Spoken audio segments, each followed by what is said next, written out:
New Budhwar Peth येथील doctor Babasaheb Ambedkar उद्यानात त्यागमूर्ती माता रमाई यांच्या 126व्या जयंती दिनाचे औचित्य साधून बॉबी ग्रुपच्या वतीने आकर्षक अशी रांगोळी काढण्यात आली होती। आकर्षक सुंदर रेखीव अशी रांगोळी काढण्याकरता माजी नगरसेविका वंदना गायकवाड, विजया गायकवाड, नंदा गायकवाड, सांची बनसोडे, संगीता बोरसे, काजल गायकवाड, सांची गायकवाड, सानिका गायकवाड, सेजल गायकवाड आदींनी परिश्रम घेतल्याची माहिती माजी नगरसेविका वंदना गायकवाड यांनी दिली।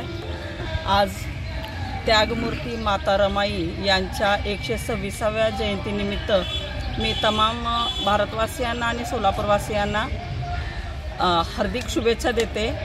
आणि एक सांगायचं तात्पर्य म्हणजे त्यागमूर्ती माता रमाई यांनी जे त्याग केलेला आहे त्या त्यागाला अनुसरून आपल्यातून जे काही घडता येते का ते घडवण्यासाठी आम्ही एक 3 वर्ष झालं आम्ही त्यांच्या जयंतीच्या दिवशी बॉबी ग्रुपच्या वतीने रांगोळी काढत आहोत। आणि रांगोळी म्हणजे एक मोठा गालिचा आणि पायघड्या अशा पद्धतीने म्हणजे माता रमाईने जे त्याग केलेला आहे त्याची विस्मृती होऊ नये, ती वारंवार आपल्यामध्ये या कलर जे रांगोळीमधले कलर आहेत असे कलर आपल्या प्रत्येकाच्या आयुष्यात यावेत त्या पद्धतीने या माझ्या जे महिला आहेत त्या महिला 7 तारखेच्या दिवशी माता रमाईचा जन्म झालेल्या दिवशीच रांगोळी काढून तो आनंद उत्साहाने साजरा करतात त्यांच्या वाढदिवसानिमित्त।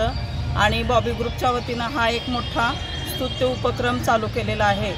त्या निमित्ताने या माझ्या सर्व महिलांनी मला सहकार्य केले आणि त्यामुळे मी त्यांचे आभार मानते आणि पुन्हा एकदा माता रमाईच्या जयंतीच्या सर्वांना शुभेच्छा देते।